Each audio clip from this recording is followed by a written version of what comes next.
नमस्कार दोस्तों, आज हम बात कर रहे हैं होमगार्ड की जॉब की। होमगार्ड की जॉब निकली हुई है directorate general of home guard DGHG। DGHG इसको आप ध्यान से देख लीजिए। Government of NCT of Delhi की तरफ से निकली हुई है। इसमें स्पष्ट लिखा आ रहा है कि आप बिल्कुल परेशान ना हो। जो वर्तमान में कार्यरत गृह रक्षकों को इस्तीफा देने की जरूरत नहीं है। जब उनको होमगार्ड में नियुक्ति पत्र का प्रस्ताव मिलेगा, इस्तीफा देने की जरूरत बाद में पड़ेगी। तो अभी आपको उतना परेशान होने की बिल्कुल भी जरूरत नहीं है इस चीज के लिए। तो अब हम देखते हैं हमारी काम की बात। दिल्ली होमगार्ड में वैकेंसी निकली हुई है 23-24 के लिए। टोटल इसमें वैकेंसी जो पद है 10,285। कितने पद हैं? 10,285 इसमें पद हैं। इंपोर्टेंस इंस्ट्रक्शन आप यहां से भी देख सकते हैं। आपको पूरी जानकारी यहां पर दी जा रही है। हालांकि मैं नोटिफिकेशन आपको हिंदी में बताऊंगा, क्योंकि मैं कोशिश करता हूं कि हमारे चैनल से जितने लोग जुड़े हुए हैं वो ज्यादातर हिंदी भाषी लोग हैं। तो मैं कोशिश करता हूं कि उनको हिंदी में ही चीजें बताऊं। फॉर्म आप यहीं से भर सकते हैं, कहीं जाने की जरूरत नहीं है। इस पर क्लिक करेंगे तो आपको ये खुल जाएगा। क्योंकि यहाँ पे आपको पहले पेमेंट रेफरेंस वगैरह, रजिस्ट्रेशन नंबर वगैरह बताना पड़ता है। डेट ऑफ बर्थ बताएंगे तो आपके पास ये चीजें आ जाएंगी। इसके बाद आपको ये पूरी चीजें बतानी होंगी। Online portal enrol of home guard volunteer. तो आप जब ये चीजें बता देंगे, यहाँ पे क्लिक कर लेंगे, वेरीफाई कर लेंगे, टू बी आपका स्टेटस देख सकते हैं। एप्लीकेशन फॉर्म डाउनलोड यहाँ से कर सकते हैं, लेकिन आपको एक बार रजिस्ट्रेशन करना होगा। इंपोर्टेंट इंटरेक्शन आपको कहीं जाने की जरूरत नहीं, यहाँ से भी आप पता कर सकते हैं। उसके बावजूद भी मैंने पूरी लिंक डाउनलोड की हुई है, नोटिफिकेशन है मेरे पास। अपन उन चीज़ों के माध्यम से देखेंगे। तो जैसे ही हम जो मैंने डाउनलोड किया हुआ वो मैं आपको बताता हूँ पूरी चीज़ें। तो ध्यान से देखिए, हम देखते हैं कि भाई क्या हो सकता है क्या नहीं हो सकता है इस चीज़ को, कि इसमें ऐसा क्या है कि जो हमें पता चलेगा। तो अब हम बात करते हैं इस चीज़ को कि ये जो नोटिफिकेशन है वो किस स्थिति में है, क्या बताया जा रहा है इसमें। राष्ट्रीय राजधानी क्षेत्र दिल्ली सरकार का, ध्यान रखिए ये जो वैकेंसी दिल्ली के लिए है। गृह रक्षक निदेशालय, निष्काम सेवा भवन, CTI कॉम्प्लेक्स, राजा गार्डन, नई दिल्ली 110027। देखिए, पढ़ने की आदत डालिए। मैं हर वीडियो में आपसे कहता हूं। नामांकन सूचना विज्ञापन, ये उनका नोटिफिकेशन है। विज्ञापन संख्या ये देखो 23-24। कई बार क्या होता है, मैंने पहले भी कहा है, कई बार लोग 23 की वैकेंसी देख लेते हैं और खुश हो जाते हैं। और कई बार कई वीडियो बनाने वाले या कई जो वेबसाइट होती है वो भी पुरानी वैकेंसी बताती है। ऐसा मेरे साथ भी हुआ एक दो बार कि लोग बता देते हैं, बाद में कहते हैं पुराना था, उसमें बताते हैं। ये वेबसाइट है, जैसे आप वेबसाइट पे क्लिक करेंगे तो जिस वेबसाइट पे हम थे वहां पहुंच जाएंगे। और ऑनलाइन आवेदन आमंत्रित किए जाते हैं, ऑनलाइन ही किए जाते हैं। किसी अन्य प्रकार से माध्यम से प्राप्त होने पर उन्हें सरसरी तौर पर यानी उन्हें खारिज कर दिया जाएगा। इस संबंध में किसी पत्राचार पर, यानी आप बार बार बोलेंगे भी कि साहब मैंने किया था, ये किया था, वो किया था, उस पर कोई विचार नहीं किया जाएगा। ऑनलाइन आवेदन जमा करने की प्रारंभिक तिथि जो है वो 24/1/2024 है और लास्ट जो है वो 13/2। लास्ट का इंतजार बिल्कुल मत करिए। अगर आपको फॉर्म भरना है तो आप तुरंत इस पर फॉर्म भर दीजिए। होमगार्ड्स, बॉम्बे होमगार्ड्स एक्ट 1947 यथा दिल्ली हेतु विस्तारित के अनुसार एक स्वैच्छिक व्यक्तियों का निकाय है। ये एक ऐसा संगठन है जो स्वैच्छिक व्यक्तियों का एक निकाय है। ये एक्ट है, एक्ट को आप पढ़ लें, जरूरत नहीं है, फिर भी पढ़ना चाहे तो पढ़ सकते हैं। होमगार्ड के स्वैच्छिक चरित्र की माननीय सर्वोच्च न्यायालय द्वारा सिविल अपील संख्या इतने में 11 मार्च 2015 निर्णय आदेश सहित न्यायालय द्वारा कई बार बरकरार रखा गया है। पूर्व में किए गए नामांकन निर्धारित अवधि के लिए थे। नामांकन निर्धारित अवधि पूर्व में जो पहले किए गए थे उनकी जो अवधि थी वो उनकी अवधि खत्म हो गई है। होमगार्ड स्वयं सेवकों का वर्तमान नामांकन बॉम्बे होमगार्ड्स अधिनियम 1947 और दिल्ली होमगार्ड नियम 1959 के अनुसार स्वैच्छिक सेवा हेतु निर्धारित अवधि के लिए है। देखिए, ये भी आप जो कर रहे हैं इसमें भी निर्धारित अवधि के लिए है। 10,285 कितनी? 10,285 10,285 होमगार्ड स्वयं सेवकों की 3 साल की अवधि के 3 साल की अवधि जिसे 2 साल तक बढ़ाया जा सकता है। यानी टोटल मिला के हम ये कहें कि आप 5 साल तक की आपके लिए ये जॉब है। के लिए ऑनलाइन आवेदन आमंत्रित किए जाते हैं, जिसमें अनुसूचित जाति, अनुसूचित जनजाति और अन्य पिछड़ा वर्ग, अनुसूचित जाति, अनुसूचित जनजाति, SC ST OBC को 15, 17 और OBC को 27 आरक्षण। प्रत्येक श्रेणी में से 1/3 33.33% रिक्तियां महिलाओं के लिए, यानी इसका जो 33.33 है वो महिलाओं के लिए कहते आरक्षण है। 10% रिक्तियां भूतपूर्व सैनिकों के लिए भी आरक्षित है। जो भूतपूर्व सैनिक है उनके लिए भी यहाँ पे जो जगह हैं वो आरक्षित हैं, जिनकी उपलब्धता नहीं होने पर पूर्व CAPF कार्मिक से एवं दोनों से उपलब्ध ना होने पर सामान्य उम्मीदवारों से, मान लीजिए उन्होंने आरक्षित कर रखी लेकिन वो नहीं आते हैं, तो जो सामान्य लोग हैं वो इसमें आ जाएंगे। रिक्तियां अस्थायी हैं, जिन्हें अंतिम नामांकन के समय वास्तविक आवश्यकता के आधार पर घटाया या बढ़ाया जा सकता है। यानी ये नामांकन जो है, ये रिक्तियां हैं, इनको बढ़ाया घटाया जा सकता है, उसमें आप कुछ भी नहीं कर सकते हैं। भूतपूर्व सैनिक का अर्थ एक ऐसा व्यक्ति है जिसने भारतीय संघ की नियमित सेना, नौसेना और वायुसेना में लड़ाकू या गैर लड़ाकू के रूप में किसी पद पर कार्य किया है, सेवा की है। यानी भूतपूर्व सैनिक वो है जिसने सेना में काम किया हुआ है। इसके विषय में मैं बहुत ज्यादा नहीं बता रहा हूं, क्योंकि हमारे जो दर्शक हैं वो ज्यादातर वो हैं जो नया फॉर्म भरेंगे। पात्रता मानदंड आप देख लें, भारत का नागरिक होना चाहिए और राष्ट्रीय राजधानी दिल्ली क्षेत्र का निवासी होना चाहिए। अब मैं थोड़ी देर के लिए बता देता हूँ कि बाई चांस मान लो कोई स्टूडेंट हमारा ऐसा आ जाए, कोई बंदा ऐसा हमारा आ जाए कि जिसको ये पढ़ना, तो सर आप ये पढ़ लीजिए, आप पढ़ लीजिए, मैंने थोड़ी देर के लिए इसको रोक दिया है, बाकी आप उसको डाउनलोड करके ही पढ़ सकते हैं। तो हम पात्रता मानदंड में आते हैं। भारत का निवासी होना चाहिए, दिल्ली का भी निवासी होना चाहिए। दिल्ली के निवासी के प्रमाण पत्र, दिल्ली में जो निवासी है उसके प्रमाण पत्र आप कैसे देंगे भाई? कहीं भी आप रहते हैं तो जैसे आधार कार्ड देते हैं, में से कोई एक होना चाहिए, कम से कम एक, या तो पासपोर्ट हो, या चुनाव आयोग का जैसे हम वोटर ID कार्ड वो हो, या वैध राशन कार्ड हो आपके पास, उसमें नाम और फोटो हो। और यदि राशन कार्ड उम्मीदवार की तस्वीर के बिना है तो उसे आवेदक की तस्वीर वाले किसी अन्य पहचान प्रमाण के साथ समर्थित होना चाहिए। कुल मिला के ये कहना चाह रहा है कि राशन कार्ड में अगर वो नहीं है तो भी आपके पास एक ऐसी चीज हो जिसमें फोटो भी लगा हुआ हो। परिवहन विभाग GNCT दिल्ली द्वारा जारी ड्राइविंग लाइसेंस हो, दिल्ली में आवासीय पते के साथ फोटो, सार्वजनिक क्षेत्र के बैंक खाते की विधिवत सत्यापित पासबुक हो, राजस्व विभाग का हो, GNCTD के समक्ष सक्षम अधिकृत सरकारी प्राधिकारी द्वारा जारी प्रमाण पत्र, वहां पे जो होता होगा वो जारी प्रमाण पत्र आपके पास हो, चलेगा। आयु आपकी 45 से 20 यानी 20 से 45 वर्ष की आयु हो, जन्म 1979 1-2 से पहले का और 2004 1-1 के बाद का ना हो, याद रखिएगा। यानी आप 45 से 20 साल से 45 साल की आपकी आयु होनी चाहिए। पूर्व सैनिकों, पूर्व CAPF कर्मियों के लिए 54 वर्ष तक है। शैक्षणिक योग्यता इसमें 12वीं पास मांगी है। भूतपूर्व सैनिकों, पूर्व CPF कर्मियों के लिए 10वीं पास। यानी हम ये कहें कि आप ये मान के चलिए अगर आप बिल्कुल नए हैं तो 12वीं पास आपको होना चाहिए। ऊंचाई 165 सेंटीमीटर होनी चाहिए और महिलाओं के लिए 152 सेंटीमीटर मांगी गई है। उम्मीदवार के पास केंद्र शासित प्रदेश दिल्ली के निवासी प्रमाण, शिक्षा, आयु, आरक्षण और बोनस अंक से संबंधित प्रमाण पत्र दस्तावेज होने चाहिए, जिन्हें लिखित परीक्षा के बाद दस्तावेज सत्यापन के दौरान प्रस्तुत किया जाना आवश्यक है। यानी जब दस्तावेज सत्यापन होगा तब आपको ये दिखाने होंगे और इन्हें नामांकन हेतु विज्ञापन के प्रकाशन की तारीख से पहले जारी किया होना चाहिए। यानी आप समझिए, इन्होंने जो तारीख दी हुई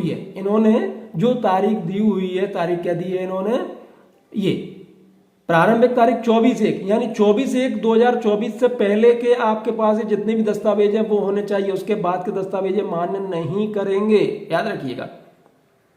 केवल वे उम्मीदवार जो शारीरिक माप और दक्षता परीक्षण, PMET 1600 मीटर दौड़ और ऊंचाई माप में अर्हता प्राप्त करते हैं, वे लिखित परीक्षा में उपस्थित हो सकते हैं। यानी जिनके पास ये सब चीजें हैं वे लिखित परीक्षा में पास उपस्थित हो सकते हैं। चयन योग्यता के अनुसार किया जाएगा, जिसे लिखित परीक्षा अंकों में जहां भी लागू बोनस अंक जोड़कर अंतिम रूप दिया जाएगा। यानी आप जो लिखित परीक्षा होगी उसके बाद आपको देख लिया जाएगा, आपके जो अंक होंगे उसके बोनस के रूप में इसको लिया जाएगा। चयनित उम्मीदवारों को मेडिकल परीक्षा उत्तीर्ण करनी होगी, स्वाभाविक मेडिकल परीक्षा उत्तीर्ण करनी होगी, पुलिस क्लियरेंस प्रमाण पत्र जमा करना होगा, जिसे दिल्ली पुलिस की वेबसाइट से प्राप्त किया जा सकता है। विस्तृत निर्देश नामांकन पोर्टल गृह रक्षक महानिदेशालय की वेबसाइट पर उपलब्ध है। यानी आप ये जो चीजें हैं इनकी यहाँ पर भी आप देख सकते हैं। नामांकन की विधि, नामांकन निम्नलिखित 2 चरणों में पात्र आवेदकों के प्रदर्शन के आधार पर किया जाएगा। पहला, शारीरिक माप एवं क्षमता परीक्षण PMET, केवल अहर्क प्रकृति का शारीरिक माप आपकी योग्यता ये हमने पहले बता चुके हैं। क्षमता दौड़ में उत्तीर्ण होना पड़ेगा, जिसके लिए दिनांक 24/1/1 यानी 1/1/1 को आयु के अनुसार मानदंड इस प्रकार है। आयु यदि 30 वर्ष की है तो 1600 मीटर दौड़ 6 मिनट में, 40 से 30 की है 1600 मीटर दौड़ 7 मिनट में, 45 से 40 के अगर आप हो गए हैं तो 1600 मीटर दौड़ 8 मिनट में। 45 वर्ष से अधिक आयु के भूतपूर्व सैनिक या पूर्व CFPF कार्मिक हैं तो 10 मिनट में आपको 1600 मीटर की दौड़ करनी पड़ेगी। महिलाओं के लिए ये है 30 वर्ष की यदि आप हैं, 30 तक हैं 1600 8 मिनट में, 40 से 30 के हैं तो 1600 9 मिनट में, 45 से 40 के हैं तो 10 मिनट में, और 45 वर्ष से अधिक के हैं तो 1600 12 मिनट में। लिखित परीक्षा और बोनस अंक प्रदान करना, दस्तावेज और बोनस सत्यापन केवल PMET योग्य उम्मीदवारों के लिए लिखित परीक्षा है। लिखित परीक्षा में 80, अब यहाँ पे पेपर भी देख लीजिए, 80 बहुविकल्पी है, आवा सादा ABCD यानी 4 विकल्प के आधार पर आएंगे। प्रत्येक का 1 अंक होगा, कुल मिलाकर 80 अंक के होंगे और इसकी अवधि जो होगी वो 1.5 घंटे की होगी। 80 क्वेश्चन सॉल्व करना है 90 मिनट में। आप ऐसा मान के चलिए प्रश्न पत्र निम्नलिखित विषयों में मैट्रिकुलेशन 10th की कक्षा मानक का होगा, यानी हम ऐसा कहें कि जो पेपर बनेगा वो 10th लेवल पर बनेगा। इसका जो सिलेबस है वो ये है: अंकगणित, सामान्य विज्ञान, सामान्य बुद्धि और तर्क, दिल्ली का इतिहास, संस्कृति स्थलाकृति, भारत का संविधान, प्राचीन भारत, भारतीय इतिहास और संस्कृति, भूगोल एवं सामान्य ज्ञान, सामयिकी। प्रश्न पत्र हिंदी अंग्रेजी भाषा में द्विभाषी होंगे, यानी दोनों भाषा में होंगे। आप बिल्कुल परेशान ना हो, जो हिंदी के हैं उन्हें बिल्कुल परेशान होने की जरूरत नहीं है, इंग्लिश तो है ही। यदि PMET उत्तीर्ण करने के बाद भूतपूर्व सैनिक भूतपूर्व CAMF कर्मियों की संख्या कुल रिक्तियों के 10% से कम रहती तो उनके लिए कोई लिखित परीक्षा नहीं होगी, यानी उससे कम रहेगी तो लिखित परीक्षा की उनकी जरूरत नहीं है। BA बोनस अंक, आवेदक द्वारा अपने आवेदन में प्रस्तुत किए गए वास्तविक दावे के अनुसार निम्नलिखित को पूरा करने के अनुसार उन्हें बोनस अंक प्रदान किए जाएंगे। हालांकि दस्तावेज सत्यापन के दौरान इसे सत्यापित किया जाएगा और किसी भी गलत जानकारी दावे पर उम्मीदवारी खारिज कर दी जाएगी। 100 बात की एक बात ये कहना चाह रहे हैं कि आप अपनी जो भी बातें इसमें लिखें वो बिल्कुल सही लिखें, गलत कुछ भी ना लिखें। बोनस के रूप में अधिकतम 16 अंक आपको इसमें कर दिए जाएंगे। NCC का अगर C प्रमाण पत्र आपके पास है तो 5 अंक का है, B प्रमाण पत्र है तो 3 अंक का है और A प्रमाण पत्र है तो 2 अंकों का है। होम गार्ड के रूप में अनुभव के लिए बोनस है, यदि आपके पास 2 वर्ष का अनुभव है तो 3 अंक है, 2 से 3 वर्ष का अनुभव है तो 4 अंक है, 3 से 5 वर्ष का अनुभव है तो 6 अंक है, 5 वर्ष से अधिक का है तो अधिकतम 8 अंक इसमें। नागरिक सुरक्षा में अनुभव के लिए बोनस अंक, 2 वर्ष का अनुभव 2 से 3 का 3 से 5 का 5 और 5 वर्ष से अधिक का अगर अनुभव है तो 6 अंक है। CTI दिल्ली में पार्ट टाइम इंस्ट्रक्टर कोर्स या न्यूनतम 2 सिविल डिफेंस एडवांस कोर्स या NCDC नागपुर CTI बेंगलोर में किसी एक कोर्स का प्रमाण पत्र अगर आपके पास है तो 3 अंक उसके दिए जाएंगे।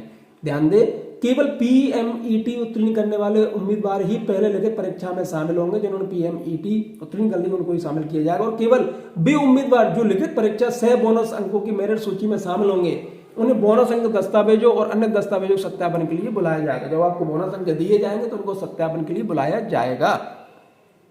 दस्तावेज और बोनस अंक सत्यापन, पात्रता शर्तों के सत्यापन और बोनस के दावे के लिए मूल दस्तावेजों के विधिवत गठन बोर्ड द्वारा जांच और सत्यापन किया जाएगा। एक बार और बता रहा हूं, बिल्कुल सही सत्यापन। आपके जो डॉक्यूमेंट्स है, प्रमाण पत्र है, सर्टिफिकेट है, बिल्कुल सही हो तो ही लगाएं, अदरवाइज दिक्कत रहती है। तो प्लीज आपके पास सही हो तो ही लगाएं।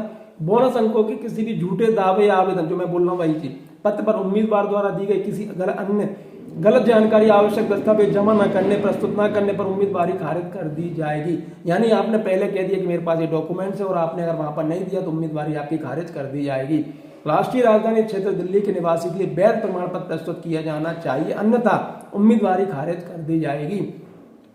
अनुसूचित जाति, अनुसूचित जनजाति, OBC के रूप में आरक्षण की मांग करने वाले उम्मीदवार द्वारा योग्य प्राधिकरण से निर्धारित प्रपत्र में जारी जाति प्रमाण पत्र उस अधिनियम आदेश के स्पष्ट उल्लेख सहित जिसमें तहत जाति का अनुसूचित जाति, अनुसूचित जनजाति, अन्य पिछड़ा वर्ग के रूप में मान्यता दी जाती है और गांव शहर के जहां का सामान्य रूप से निवासी है, यानी आपको जाति प्रमाण पत्र इसमें आपको देना होगा। OBC के रूप में आरक्षण की मांग करने वाले उम्मीदवार निर्धारित प्रारूप में घोषणा की वह समुदाय प्रमाण पत्र के अलावा किन जिला संबंधित, यानी जो OBC का है तो वो ध्यान दे कि उसे ये बताना होगा कि वो क्रीमी लेयर में नहीं आता।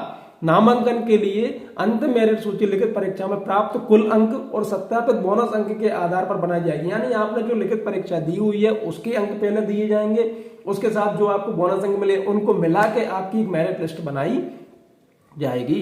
उपरोक्त रिक्तियों के अनुसार के लिए उम्मीदवारों का अंतिम चयन केवल उन उम्मीदवारों की लिखित परीक्षा और 70 बोनस अंकों की मेरिट सूची के अनुसार किया जाएगा जिन्होंने दोनों चरणों को उत्तीर्ण किया है, यानी जिन्होंने दोनों चरणों को उत्तीर्ण किया है उन्हीं को बताया जाएगा। इंटर से रैंकिंग, परस्पर योग्यता क्रम, समान कुल अंक अर्थात लिखित परीक्षा के कुल अंक और बोनस अंक प्राप्त करने वाले उम्मीदवारों की अंतर से रैंकिंग निम्नानुसार मानदंड के अनुसार तय की जाएगी। लिखित परीक्षा से बेहतर अंक पाने वाले उम्मीदवारों को प्राथमिकता दी जाएगी, यानी अगर बोनस में आपको ज्यादा मिलना है और लिखित में कम मिलना है तो लिखित वाले को ज्यादा प्राथमिकता दी जाएगी। यदि 2 या 2 से अधिक उम्मीदवारों के लिखित अंक समान है तो उम्मीदवारों की योग्यता उनकी ऊंचाई के क्रम में व्यवस्थित की जाएगी, अर्थात लंबे उम्मीदवार की योग्यता क्रम में रखा जाएगा, यानी आपकी लंबाई भी उम्मीदवार को आगे बढ़ा सकती है। यदि 2 या 2 से अधिक अभ्यर्थी की ऊंचाई भी समान होती है, मान लीजिए आपके नंबर भी समान है, ऊंचाई भी समान है, तो उनकी आयु के अनुसार मेरिट आवंटित की जाएगी, अर्थात अधिक उम्र वाले अभ्यर्थी को योग्यता में उच्च माना जाएगा, यानी जिसकी उम्र ज्यादा है या तो नंबर ज्यादा ले आइए, नंबर के बाद आपकी ऊंचाई ज्यादा हो या फिर आपकी उम्र ज्यादा हो। यदि 2 या 2 से अधिक अभ्यर्थी जन्म तिथियां भी समान है तो उनके नाम के वर्णमाला के अनुसार मेरिट में माना जाएगा, अर्थात ऐसे अभ्यर्थी को उनके नाम की वर्णमाला क्रम से व्यवस्थित करने के बाद मेरिट आवंटित की जाएगी, अल्फाबेटिकली की जाएगी। परिणामों की घोषणा पैरा 3 में निर्धारित समान अंक प्राप्त करने वाले उम्मीदवारों के बीच परस्पर रैंकिंग के मानदंडों का पालन करते हुए अंतिम रूप देने के लिए चयन बोर्ड की एक बैठक आयोजित की जाएगी। इनके चयन बोर्ड की बैठक आयोजित होगी एवं होमगार्ड स्वयं सेवकों के नामांकन के लिए चयन सूची को अनुमोदित हेतु महानिर्देशक गृह रक्षक को प्रस्तुत करने के बाद अनुमोदन उपरांत वेबसाइट पर प्रकाशित किया जाएगा।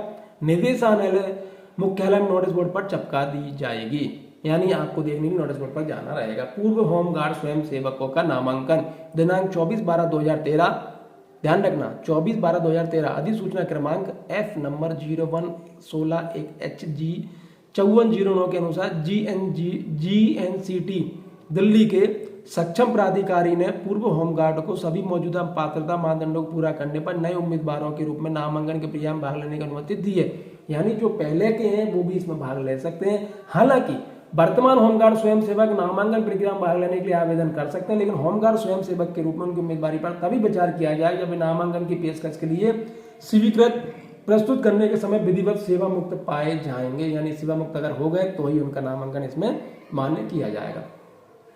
चरित्र और पूर्वव्रत की चिकित्सीय जांच और सत्यापन, चयनित उम्मीदवारों की GNCT दिल्ली के अस्पताल में मेडिकल बोर्ड द्वारा निम्नलिखित चिकित्सा मानकों पर चिकित्सीय जांच की जाएगी। दूरदृष्टि, स्वाभाविक स्वास्थ्य, आंखों की आपकी व्यवस्थाएं देखी जाएंगी, खराब नेत्र ये उन्होंने दिया हुआ है कि इतना आपको होना चाहिए। नगद दृष्टि में आपकी स्थिति ये होनी चाहिए। श्रवण में किसी विकलांगता से मुक्त होने चाहिए। दोष के विकृति नहीं होनी चाहिए। अंग किसी भी विकृति या दोष मुक्त होने चाहिए। हार्निया, बवासीर, श्वास रोग, मधुमेह आदि से मुक्ति हो या कोई अन्य बीमारी जो होमगार्ड के काम पर प्रतिकूल प्रभाव डालेगी। सपाट पैर, फ्लैट फुट वाला नहीं होना चाहिए। घुटने टकराने, पैर टेढ़े होने की समस्या से पीड़ित नहीं होने चाहिए। अधिक वजन वाला नहीं होना चाहिए। BMI 18.5 से 29.9। नामांकन प्रस्ताव की स्वीकृति जमा करते समय दिल्ली पुलिस ऑनलाइन पोर्टल के माध्यम से चरित्र और पूर्वव्रत के सत्यापन के लिए पुलिस क्लियरिंग प्रमाण पत्र जमा करना होगा। यहाँ से आपको एक पुलिस क्लियरेंस प्रमाण पत्र होगा, वो आपको जमा करना होगा। आवेदन शुल्क कितना लगेगा? आवेदन उम्मीदवारों के आवेदन प्राप्त करने के ऑनलाइन गेटवे के माध्यम से 100 प्रत्येक प्लस सुविधा शुल्क का भुगतान करना होगा। एक बार भुगतान किया गया आवेदन शुल्क किसी परिस्थिति में वापस नहीं किया जाएगा। आवेदन कैसे करें? गृह रक्षक महानिदेशालय होमगार्ड दिल्ली में नामांकन पोर्टल पर आवेदन कर सकते हैं। गृह रक्षक महानिदेशालय की वेबसाइट पर भी सभी पोर्टल तक पहुंचा जा सकता है, जो मैंने अभी बताया था, वहां से आप इसको आवेदन कर सकते हैं। ऑनलाइन आवेदन जमा करने से पहले उम्मीदवार को यह सुनिश्चित करना होगा कि वह महानिदेशालय होमगार्ड से DGHG नामांकन पोर्टल यानी पर पंजीकृत गृह रक्षक निदेशालय की वेबसाइट से भी पोर्टल पर पहुंचा जा सकता है। ध्यान रखिए, इन पे भी माध्यम से आप पहुंचे जा सकते हैं। बी, पंजीकरण के निर्देश गृह रक्षक की वेबसाइट पर भी उपलब्ध है। पंजीकरण के निर्देश गृह रक्षक की वेबसाइट पर भी उपलब्ध है। पंजीकरण एक बार भी प्रक्रिया है। जब भी कोई उम्मीदवार गृह रक्षक महानिदेशालय द्वारा विज्ञापित नामांकन के लिए आवेदन कर रहा हो तो पंजीकरण के बाद उत्पन्न उपयोगकर्ता ID पासवर्ड का उपयोग लॉगिन करने के लिए किया जाना है। ध्यान रखना, आपने बना लिया है तो उसमें लॉगिन करने के लिए किया जाना है। एक से अधिक पंजीकरण और परीक्षा में किसी भी स्तर पर एक से अधिक बार उपस्थित होने पर उसकी उम्मीदवार रद्द की जाएगी। यानी आपको एक बार ही आपको पंजीकरण करना है, लॉगिन एक बार ही करना है और उसे गृह रक्षक स्वयं सेवक के रूप में नामांकन वंचित कर दिया जाएगा। योग्य उम्मीदवार नामांकन पोर्टल यानी वेबसाइट ये जो दी हुई है DGHGE-enrollment.in के माध्यम से दिनांक 24/1/2024 से 13/2/2024 तक ऑनलाइन आवेदन कर सकते हैं। दिनांक 13/2/2024 रात 12 बजे तक बाद मतलब लिंक कुल मिला के 12 बजे तक है। इंतजार मत करिए। अगर आपको ये फॉर्म भरना है तो आज अभी फॉर्म भर दीजिएगा। नामांकन के लिए ऑनलाइन आवेदन पत्र भरते समय उम्मीदवारों को ऑनलाइन आवेदन करने के निर्देशों को ध्यानपूर्वक पढ़ना चाहिए। स्वाभाविक सी बात है, आपको ध्यानपूर्वक पढ़ना चाहिए। जब भी आप किसी भी वैकेंसी का फॉर्म डालें तो प्लीज आप निर्देश ध्यानपूर्वक पढ़ लें, क्योंकि आप निर्देश पढ़ते नहीं है तभी गलती हो जाती है और कई बार आप योग्य होते हुए भी आप कई बार वो जॉब नहीं कर पाते। तो प्लीज ध्यानपूर्वक पढ़ लें। उम्मीदवारों को अपना आवेदन केवल ऑनलाइन मोड से, पहले भी कहा है, ऑनलाइन मोड से ही देना है आपको जमा करना आवेदन। कोई अन्य तरीका बिल्कुल ना दे, किसी को पैसे बिल्कुल ना खिलाएं। कोई कह दे कि मैं करवा दूंगा, बिल्कुल भी ना करें। किसी अन्य माध्यम से यानी डाक के हाथ से, मेल से प्राप्त आवेदन स्वीकार नहीं किए जाएंगे, सरसरी तौर पर खारिज कर दिए जाएंगे। पहले ही वो बोल चुके हैं। ऑनलाइन आवेदन जमा करने से पहले उम्मीदवारों को यह जांचना सुनिश्चित करना होगा कि उन्होंने ऑनलाइन आवेदन पत्र के प्रत्येक क्षेत्र में सही विवरण भरा है। एक बार ऑनलाइन आवेदन पत्र जमा होने के बाद किसी भी परिस्थिति में परिवर्तन, सुधार, संशोधन के लिए किसी अनुरोध पर विचार नहीं किया जाएगा, यह अनुमति नहीं दी जाएगी। इस संबंध में पोस्ट, फैक्स, ईमेल, हाथ से जांच, किसी भी प्रकार का अनुरोध ऐसा होता है। ये इन्हें इसलिए लिखना पड़ता है कि देखा है हमने, कई बार आप जल्दी जल्दी में भर देते हैं, बाद में लिखते फिरते हैं सर प्लीज सर ऐसा कर देना, मेरी मम्मी की तबीयत खराब है, पापा की तबीयत खराब, मेरी स्थिति अच्छी नहीं। भाई पहले पढ़ लो ना भाई। आपका जीवन जिस चीज से बन रहा है, आप एक फिल्म देख सकते हैं 3 घंटे की, आपको नियम कायदे कानून पढ़ने मुझे नहीं लगता कि आधे घंटे से ज्यादा लगेगा। प्लीज पढ़ लीजिए। आवेदन पत्र के डेटा और उनके द्वारा भुगतान किए गए शुल्क में किसी भी गलती के लिए उम्मीदवार स्वयं जिम्मेदार होंगे। आवेदन शुल्क और भुगतान का तरीका केवल 100 अपना आवेदन ऑनलाइन जमा करने वाले उम्मीदवारों को अपेक्षित शुल्क और सुविधा शुल्क का भुगतान केवल DGHG नामांकन पोर्टल से दिए गए भुगतान गेटवे के माध्यम से ही करना हो चाहिए। भुगतान के अन्य तरीकों पर विचार नहीं करना है। ऐसे उम्मीदवारों को आवेदन सीधे खारिज कर दिया जाएगा और किया गया भुगतान जब्त कर लिया जाएगा। कई एक बार भुगतान किया गया आवेदन शुल्क किसी भी परिस्थिति, स्पष्ट कह रहे हैं, पैसा देने के बाद वापस नहीं देंगे, इसलिए ध्यान रखना इस चीज को। अभ्यर्थी के लिए महत्वपूर्ण निर्देश, गृह रक्षक महानिदेशालय परीक्षा के समय पात्रता और अन्य पहलुओं के लिए आवेदनों की कोई विस्तृत जांच नहीं करता है, तो इसलिए उम्मीदवार केवल अंतरिम आधार पर स्वीकार की जाएगी। ऐसे में केवल नामांकन के लिए आवेदन करने से ही उम्मीदवार इसके लिए पात्र नहीं हो जाता। यानी नामांकन का मतलब ये नहीं कि आप हो गए। उम्मीदवारों को आवश्यक शैक्षिक योग्यता, आयु, अनुभव आदि की आवश्यकताओं को पूर्ण करना होगा और खुद को संतुष्ट करना होगा कि वे नामांकन के लिए पात्र हैं। मेरिट सूची तैयार होने के बाद दस्तावेज सत्यापन के समय सहायक दस्तावेजों की प्रतियां मांगी जा सकती हैं। यानी जब आपका हो जाए तब आप अपने मूल दस्तावेज लेके जाएं, तो उसके साथ में जो भी आपके सर्टिफिकेट हैं, इन सब चीजों की प्रतियां भी आप आवश्यक रूप से लेके जाएं। पद के लिए शैक्षणिक योग्यता, आयु, बोनस अंक और अन्य पात्रता शर्तें 1/1/2024 के अनुसार निर्धारित की जाएंगी। यदि कोई उम्मीदवार अपना आवेदन सफलतापूर्वक जमा कर देता है तो उसे केवल अंतरिम माना जाएगा। उम्मीदवारों को अपने रिकॉर्ड के लिए ऑनलाइन आवेदन का प्रिंट आउट लेना चाहिए। जब आपने ऑनलाइन आवेदन कर दिया है तो उसका ऑनलाइन प्रिंट आउट याद से ले लें। गृह रक्षक स्वयं सेवक के रूप में नामांकन के लिए एक उम्मीदवार को केवल एक ऑनलाइन आवेदन जमा की अनुमति देता है। हम पहले भी कर चुके हैं, एक बार ही आप आवेदन कर सकते हैं। इसलिए उम्मीदवारों को गृह रक्षक स्वयं सेवक के रूप में नामांकन के लिए अपने ऑनलाइन आवेदन पत्र भरते समय उच्च श्रम करना चाहिए। जो मैं कह रहा था वही चीज। यदि होमगार्ड स्वयं सेवक के रूप में नामांकन के लिए किसी उम्मीदवार के एक से अधिक आवेदन पाए जाते हैं तो ऐसे सभी आवेदन अस्वीकार कर दिए जाएंगे और होमगार्ड स्वयं सेवक के रूप में नामांकन के लिए उसकी उम्मीदवारी रद्द कर दी जाएगी। यदि कोई उम्मीदवार एक से अधिक आवेदन जमा करता है और परीक्षा में किसी भी चरण में एक से अधिक बार उपस्थित होता है तो उसकी उम्मीदवारी रद्द कर दी जाएगी और उसे गृह रक्षक स्वयं सेवक के रूप में नामांकन से वंचित कर दिया जाएगा। उम्मीदवारों को सलाह दी जाती है कि वे हालिया और स्पष्ट रंगीन, मैं हर वीडियो में मतलब हर जॉब में कहता हूं आप लोगों से कि आप कृपा करके आप अपना अभी का वर्तमान का ही फोटो दें। आप कई बार ये करते हैं कि 10 साल पुराना फोटो दे देते हैं, तो प्लीज ऐसा ना करें भाई। 2-5 रुपये और लगा दें। मैंने देखा है कि लोग पढ़ाई में और जॉब में पैसा नहीं लगाते, बाकी हर चीज में पैसा लगा देंगे। प्लीज इस पर भी लगाइए थोड़ा सा पैसा। पृष्ठभूमि सादा सफेद या मटमैला सफेद होना चाहिए। लिखा है सादा सफेद होना चाहिए, मटमैला सफेद। इसमें पूरा चेहरा सामने का दृश्य, आंखें खुली होनी चाहिए। धुंधले अस्पष्ट फोटोग्राफ हस्ताक्षर वाले ऑनलाइन आवेदन अस्वीकार कर दिए जाएंगे। उम्मीदवार को PMET और लिखित परीक्षा के लिए अब जब भी पूछा जाए फोटो गुणवत्ता वाले पेपर पर मुद्रित भाई फोटो, यानी जो फोटो आपने उसमें लगाया वो फोटो रख लीजिए, फोटो लाना होगा। उपरोक्त दिशा निर्देशों को पूरा नहीं करने वाले डिजिटल या मुद्रित फोटो को अस्वीकार कर दिया जाएगा। नहीं तो आप मोबाइल में दिखाते फिरे कि सर ये मेरा, देखिए मेरा ये फोटो नहीं, आपको लेके जाना है। देखिए ये बार बार लिख रहे हैं, इसलिए लिख रहे हैं कि भाई आप उसे पढ़ लें। आप अगर नहीं पढ़ पा रहे तो ये वीडियो को ध्यान से देख लें और उम्मीदवारी खारिज कर दी जाएगी। एक बार सबमिट किए गए ऑनलाइन आवेदन पत्र के किसी भी विवरण में पोस्ट, फैक्स, ईमेल, हाथ में से आदि किसी भी माध्यम से मांगे गए परिवर्तन, सुधार के अनुरोध पर किसी भी परिस्थिति में विचार नहीं किया जाएगा। इस संबंध कोई पत्राचार नहीं किया जाएगा। इसी तरह ये हमारा नोटिफिकेशन जो है वो पूरा खत्म हो गया है। तो आप अगर इस तरह से आप देखेंगे इसे तो आपको पूरी चीज़ें ये मैंने पहले ही पढ़ लिया था, पहले मैंने आपको बता दिया था, इसलिए आपको बिल्कुल भी दिमाग अलग से लगाने की जरूरत नहीं है। ध्यान से आप इसे पढ़ लें और आप होमगार्ड के लिए आपको आवेदन करने के लिए बहुत बहुत बधाइयाँ और मेरी शुभकामनाएं आपके साथ हैं कि आपका सिलेक्शन हो। बहुत बहुत धन्यवाद।